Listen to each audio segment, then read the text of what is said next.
The street was quiet that night, the kind of silence that made even the smallest sound feel loud.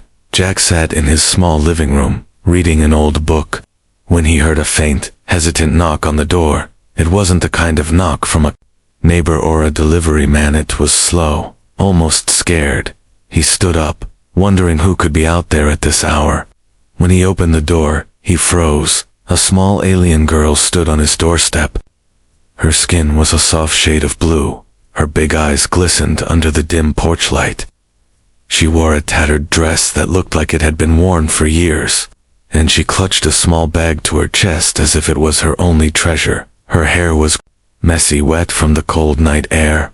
"Please, be my dad. I won't misbehave," she whispered, her voice trembling. Jack blinked, unsure if he had heard her right. "What?" he asked. She looked up at him, her lips quivering. I don't have anywhere to go," she said. "I promise, I'll be good." For a moment, Jack didn't know what to say. He wasn't a father. He had never been married, never had kids. His life was quiet, simple, and along just the way he thought he liked it. But something in her voice, something in her eyes, stopped him from closing the door. "Where are your parents?" he asked gently. "My dad is gone," she said softly. "And my stepmother. She told me to leave." Jack felt a tight knot form in his chest. The wind blew a cold gust, and the girl hugged herself tighter. She looked so small, so fragile, standing there in the dark. "You can't stay out here," Jack muttered, finally, stepping aside. "Come in." She stepped into the warm house, her eyes darting around, like she was afraid she might be thrown out again. Jack noticed the way she moved, cautious, like every step could be a mistake. He closed the door and looked at her closely. "What's your name?" he asked. "Lyra," she replied, barely above a whisper. "All right, Lyra," Jack said. "You look hungry." She didn't answer, but the way she stared at the kitchen told him everything. Jack went to make her something simpler, piece of bread, a bit of warm soup. She sat at the table, hands folded in her lap, waiting for permission before she touched the food. "You can eat," he said, trying to smile.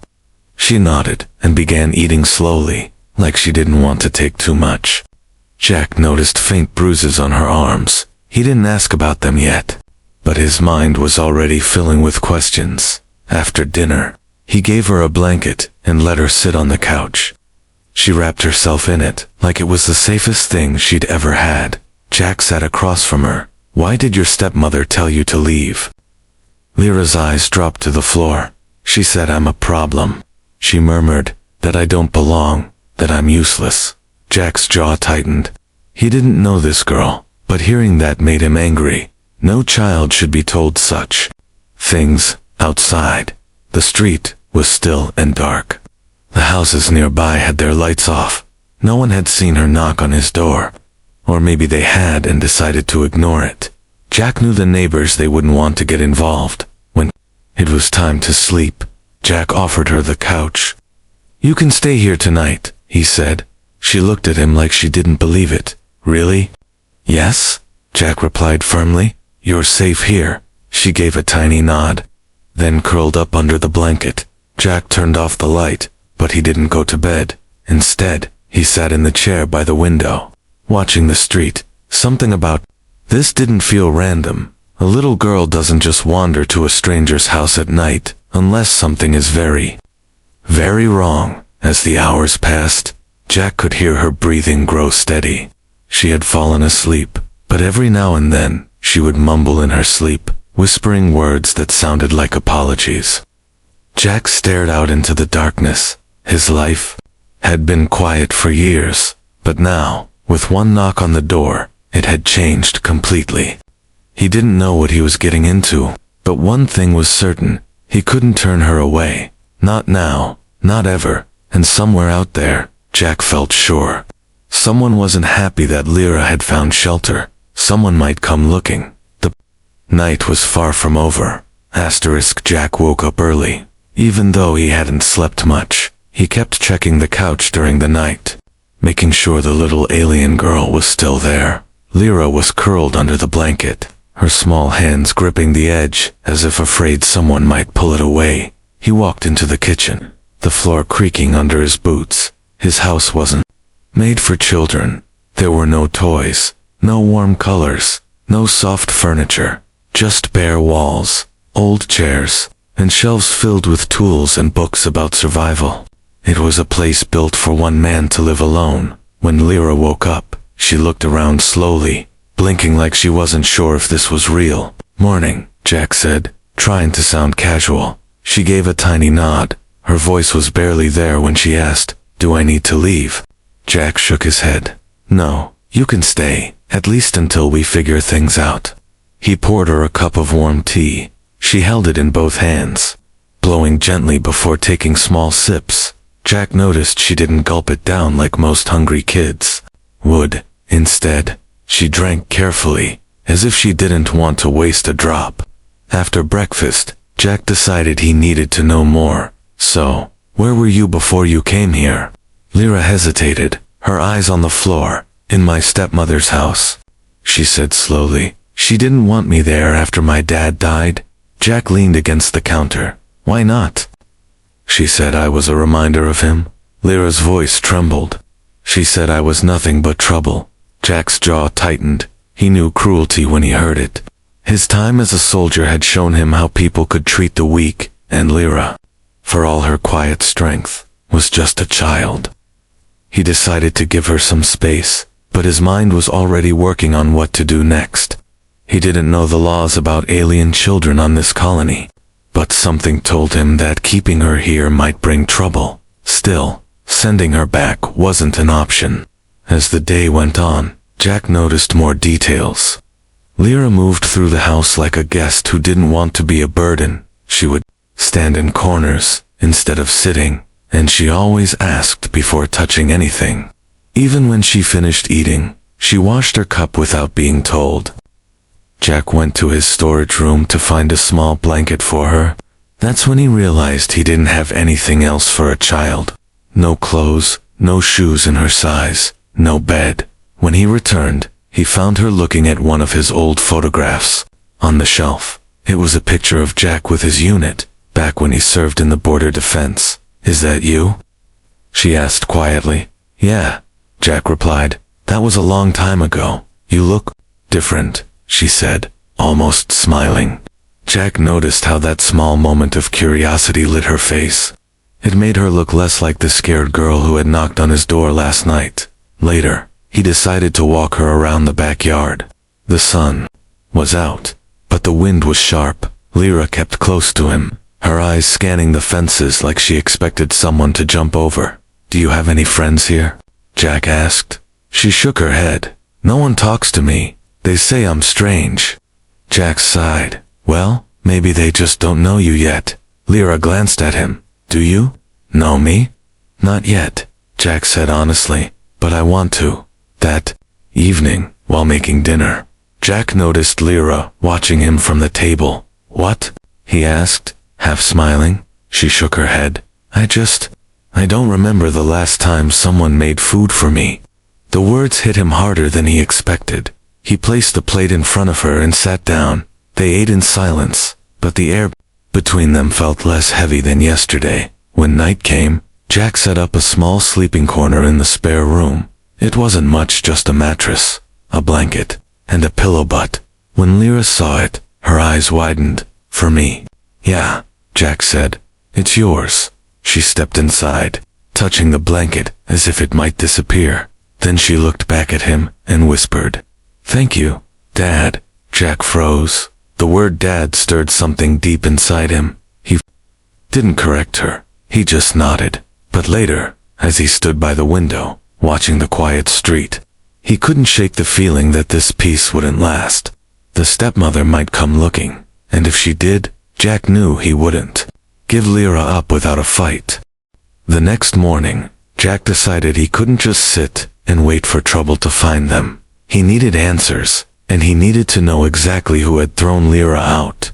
If he was going to protect her, he had to understand what kind of enemy he was dealing with. After breakfast, Jack told Lyra he needed to run some errands. She looked uneasy. "Are you coming back?" she asked softly. Yes, Jack said firmly. I'm coming back. He left her in the care of his neighbor, Mrs. Hale, an older woman who rarely smiled, but had a good heart. She didn't ask questions, which was exactly what Jack needed, right? Now, Jack headed to the alien sector. The streets here were different, taller buildings, signs in alien script, and the air smelled faintly of spices and metal. He walked with purpose, ignoring the curious stares from those who weren't used to seeing a human this deep in their district. He found the house easily. It was large, with shining walls and a polished metal gate, the kind of place that spoke of wealth and status. When he knocked, a tall alien woman appeared. Her skin was a darker shade of blue than Lyra's, and her eyes were cold and sharp like blades. You must be the human who took in my husband's mistake, she said without greeting. Jack's jaw tightened. You mean Lyra? I mean a burden, she replied without hesitation. She is weak, she is slow, and she has no place in my family. Jack stepped closer to the gate. She's a child, he said, his voice low. And she's your stepdaughter. The woman laughed, a sound without warmth. Stepdaughter? No, she is a reminder of a man who left me with nothing. My husband's death was the only gift he gave me. That girl will never inherit my home, my wealth, or my name. Jack's fists curled. He wanted to say a lot more, but he forced himself to stay calm. You threw her out into the street, alone. She survived, didn't she? The stepmother said with a smirk. Besides, she's your problem now. But let me be clear, if you try to make her part of your life, you'll regret it. Jack didn't flinch. Is that a threat? It's a promise, she said coldly. You don't belong here, human. Leave her on the street where she belongs, and we won't have an issue. Jack turned and walked away without another word, but inside, he was boiling. This wasn't just about cruelty, it was about power. The stepmother didn't care what happened to Lyra, as long as she stayed out of sight. On the way back, Jack's mind kept replaying her words. The way she called Lyra weak, slow, useless. He could see how those words had been carved into the girl's heart over the years. When Jack returned, Lyra was sitting quietly on the couch, holding the small pendant she always carried. You came back, she said softly, relief in her voice. Of course I came back, Jack said, sitting beside her. I spoke to your stepmother. Lyra's hands tightened around the pendant. What did she say? Jack didn't want to repeat the cruelty, but he also didn't want to lie. She doesn't deserve to have you in her house, he said. You're better off far away from her. Lyra didn't speak, but he saw her shoulders relax a little. Still, there was a shadow in her Isafir that wouldn't go away overnight. That evening, Jack noticed something strange.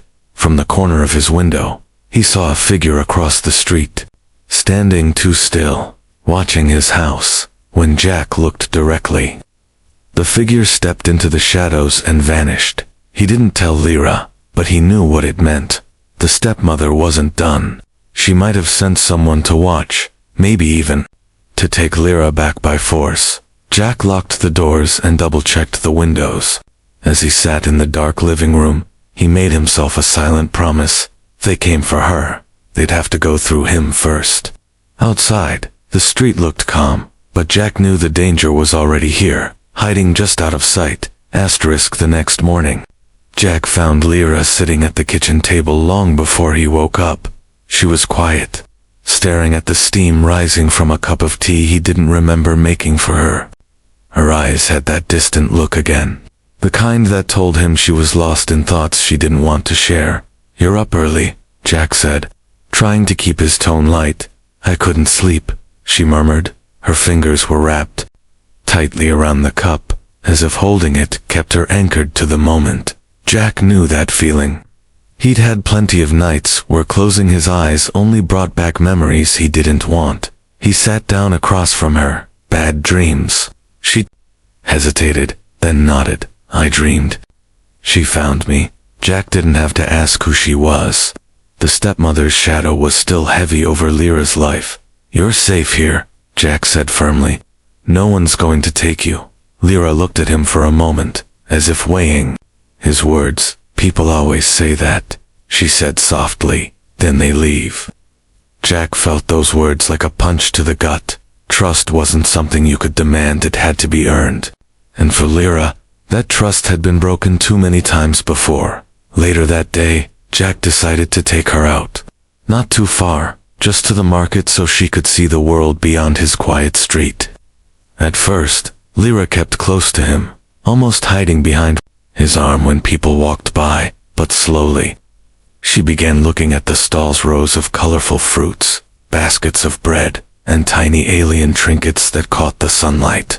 At one stall, Jack bought her a small wooden carving of a bird. Lyra stared at it, confused. "Why?" "Because it reminded me of you," Jack said with a faint smile. Small, but strong. She held the carving gently, almost like it might break. He saw the tiniest flicker of warmth in her eyes. But she didn't say thank you, at least, not yet. When they returned home, Jack noticed her movements were less stiff. She no longer walked on the edges of the room. Instead, she sat on the couch with the blanket over her knees, watching him as he fixed a loose cupboard door. "Do you fix everything yourself?" she asked, her voice holding a hint of curiosity. "Yeah," Jack replied. "When you've lived alone for years, you either fix it yourself or live with it broken." She thought about that, then asked quietly, "Am I broken?" Jack set the screwdriver down and looked at her. "No," he said, "you're just hurt, and hurt things can heal." That night, while Jack was locking up, Lyra stood in the doorway of the spare room, holding the small bird carving. "My dad used to tell me stories before bed," she said. "He'd say the stars could hear our wishes." Jack leaned against the doorframe. "Do you still wish?" "Not anymore," she said, her voice heavy. "Wishes don't come true." Jack didn't push her. He knew enough to understand that trust was like a seed. It grew slowly, if at all, but he also knew that every little moment mattered. Every act of kindness chipped away at the walls she'd built around herself. Later, after she went to bed, Jack sat by the window again, watching the street.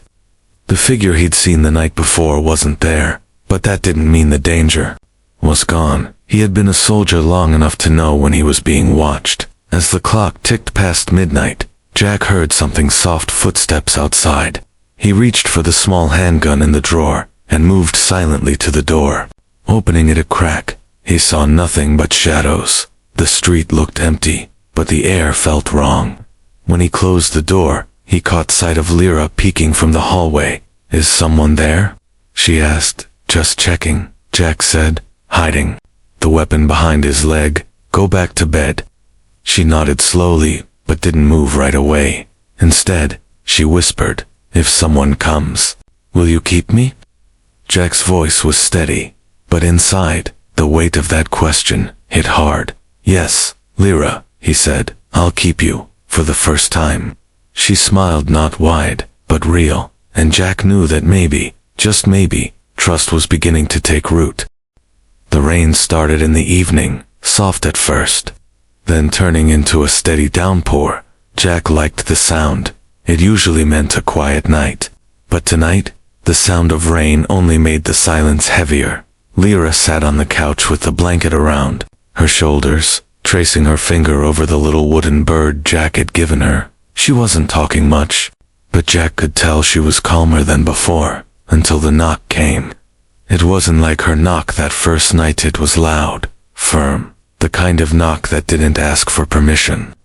Jack froze for a second, then set down his coffee and went to the door. He didn't open it right away. Instead, he looked through the peephole. Two alien men stood outside, tall and broad-shouldered. Their skin had the same bluish tone as Lyra's, but darker. They wore long coats. And even though the rain dripped from their hoods, their eyes were sharp and fixed on the door. Jack's gut tightened. He opened the door just enough to speak. "What do you want?" One of them smirked. "We're here for the girl. She's not going anywhere," Jack said flatly. The other man stepped closer. "Her stepmother sent us. She says the human has something that doesn't belong to him." Jack didn't move. Tell her the girl belongs where she's safe, and that's not with her. The smirk vanished. You can hand her over now, the man said, his voice low. Or we can take her. From behind him, Jack heard a small gasp. Lyra was standing halfway down the hallway, her eyes wide. She didn't say a word, but she took a step back, clutching the blanket tighter. Jack closed the door part way, blocking their view of her. Get off my porch, he said. They didn't move. One of them leaned forward, his voice dripping with warning. We'll be back.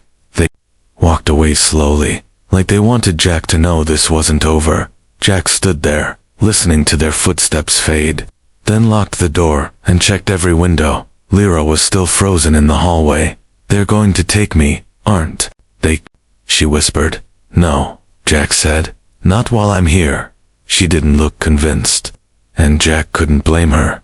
People had probably made promises to her before, only to break them, but this time, Jack meant it. He went into the storage room and pulled out an old case. Inside was his service pistol. He hadn't needed it in years, but he cleaned it anyway, loading it with slow, careful hands. Lyra stood in the doorway watching him. You have a weapon, she said quietly. I have more than one, Jack replied, and I know how to use them. That night, the rain kept falling, but Jack barely noticed. Every creak of the house made him glance toward the door. Every gust of wind sounded like footsteps. Lyra stayed in the spare room, but he knew she wasn't asleep. He could hear her shifting under the blankets. Around midnight, Jack saw a shadow move past the front window. He didn't turn on the light. Instead, he moved quietly to the side, his hand on the pistol.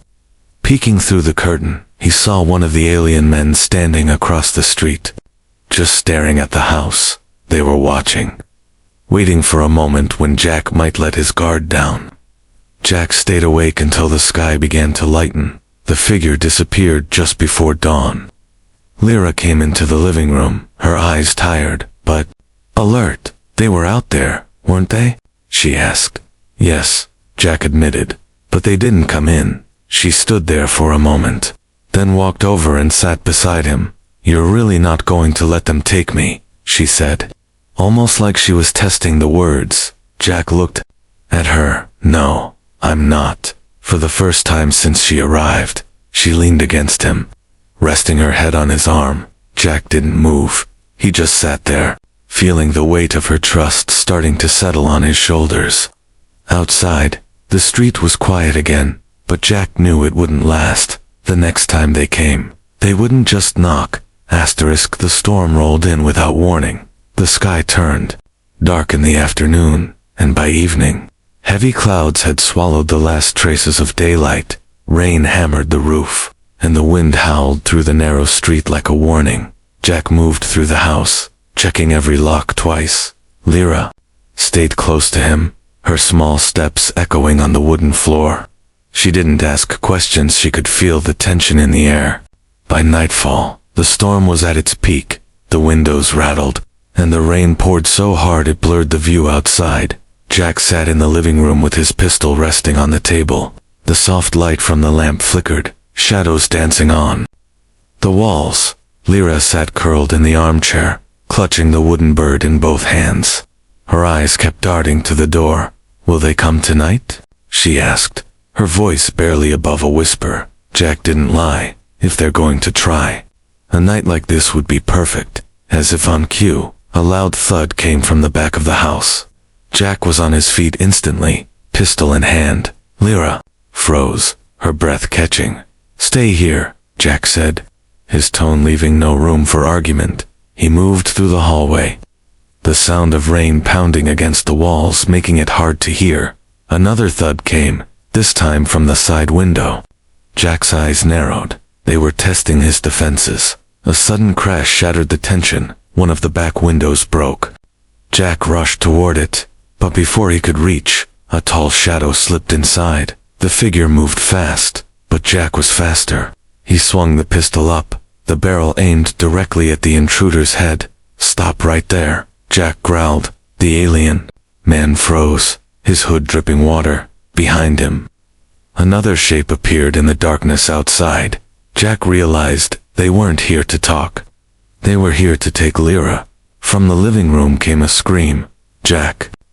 The second man had slipped through the front while Jack was distracted. Lyra was backed into a corner, her eyes wide with terror.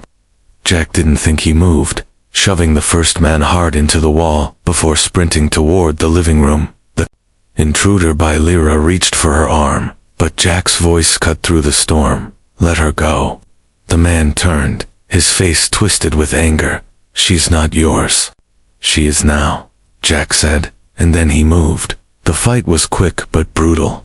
Jack slammed his shoulder into the man's chest, knocking him back. The two crashed into the table, sending the lamp to the floor where it shattered, plunging the room into shadows lit only by lightning. Lyra crawled away, clutching her carving. Jack blocked the man from reaching her again. From behind, the first intruder tried to rush in, but Jack spun and aimed the pistol. One more step, and you don't leave this house. For a long second. The only sound was the storm raging outside. Then the first man stepped back slowly, pulling the other with him. This isn't over, he hissed. Jack didn't lower the gun until the door slammed shut behind them. He locked it instantly, his heart pounding. Lyra was shaking, her eyes wide. They were going to take me, she said in a small, broken voice. Jack knelt in front of her, placing a steady hand on her shoulder. Not while I'm here. She nodded, but her hands still trembled.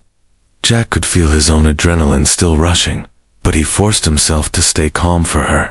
They spent the rest of the night in the living room, Jack sitting by the door with the pistol, Lyra curled up under a blanket beside him.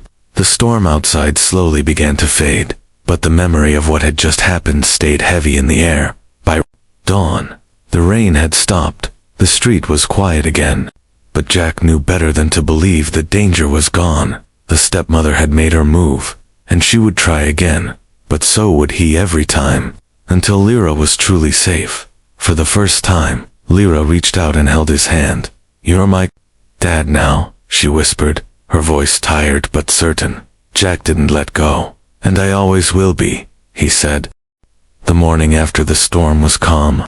The streets were wet and shining under the soft light, but the house felt warmer than it had in days. Jack stood by the window with a mug of coffee, watching the clouds drift away. He could still feel the weight of last night in his shoulders.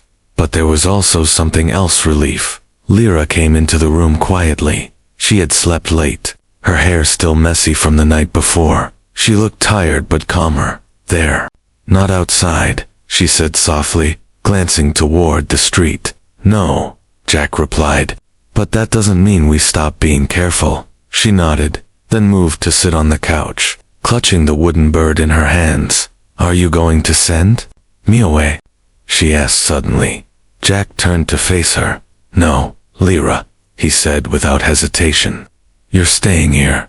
For a moment, she just stared at him. Then her eyes softened. You really mean it, she whispered. I do, Jack said. I'm not like the others. I don't walk away. Over the next few days, Jack worked on making the house feel like it was hers too. He cleared out the spare room, brought in a small desk, and found a few clothes that would fit her at the market. He even bought her a warm coat, one in her favorite shade of deep blue. Lyra's changes were slow, but visible. She began speaking more, asking him questions about his past, about the human colonies, and about the stars. She laughed for the first time when Jack burned breakfast, trying to cook something new. The sound was soft and quick, but it was real. One evening, Jack took her to the edge of town where the fields opened wide. The sky was clear, the stars scattered bright above them. My dad used to tell me the stars could hear wishes, Lyra said, her voice thoughtful. Do you want to try? Jack asked. She hesitated, then closed her eyes. Her lips moved, but she didn't say the words out loud. When she opened her eyes again, there was a small smile on her face. As the days passed, Jack noticed that Lyra was no longer constantly watching the door. She still kept the wooden bird close, but she also started drawing, reading, and even helping him fix small things around the house. The silence between them was no longer heavy, it was comfortable, but Jack knew the stepmother hadn't given up. She was out there, somewhere, angry that Lyra had found safety. Still, he wasn't afraid anymore. He had faced worse, and now he had something worth fighting for. One afternoon, a letter arrived from the local authority. It confirmed what Jack had been working on quietly: legal guardianship. The paperwork was final. Lyra was now under his protection by law. He handed her the letter. "This means no one can take you away," he said. She read it slowly, her hands trembling slightly. Then she looked up at him with wide eyes. "So, I'm really staying here forever." "Forever," Jack said with a firm nod. Lyra's eyes filled with tears. But they weren't the same tears she had when she first came to his door. These were lighter, warmer. She set the letter down and hugged him tightly. "Thank you, Dad." Jack held her close, his voice low. "You don't have to thank me, Lyra. You're my family now." That night, they ate dinner together at the small kitchen table. The rain started again outside, but this time, it wasn't it was just rain. Jack told her stories from his soldier days, changing the dangerous parts into funny ones to make her laugh. Before bed, Lyra stood in the hallway. "Can you tell me a story?" she asked shyly. Jack smiled. "Every night, if you want." She went to her room, climbing into bed with her blanket and the wooden bird. Jack sat in the chair beside her and began. His voice was steady, his words soft, and by the time he finished, she was already asleep. Jack stayed a moment longer, watching her breathe peacefully. He thought about the night she had first knocked on his door, small and scared, asking for a father. Now she had one, and he had something he didn't know he needed, a reason to keep going. When he finally turned off the light and stepped into the hallway, he glanced back once more, in the quiet of the house, with the storm outside. He felt something rare: peace. For Jack and Lyra, this wasn't the end. It was the beginning of a life they would build together, one day at a time.